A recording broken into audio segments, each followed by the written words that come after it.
This is just a quick tutorial on how to install Qonda Vault. So once you've got the media, just double click on the installer. You can accept the license agreement, change the destination folder if you want, and then press install. You'll get a couple of pop-ups when it's installing the service and starting the service.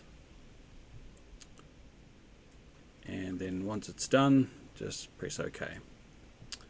Now when you press OK, the web application will actually start up in the browser, and there is actually a shortcut on the desktop for the user that installed this as well. So if we double click that, that will open the web application again.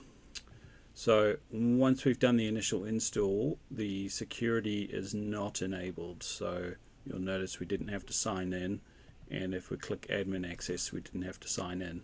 So with that, don't restart the service until we've configured the security or the authentication.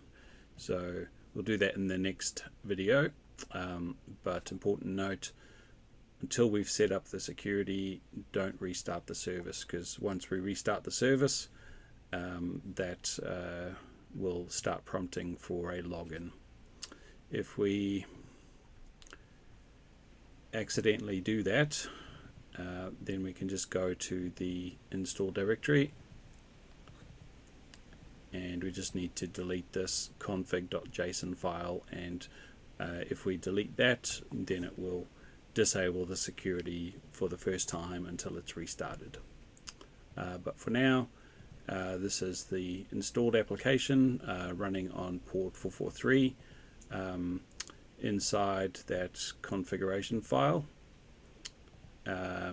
is the ports.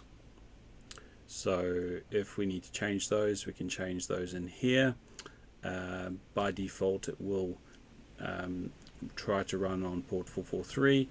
If that's not available, then it will change to 8443. And if you change those, you need to restart the service, but don't restart the service until we've done the authentication. Alright, see you in the next video.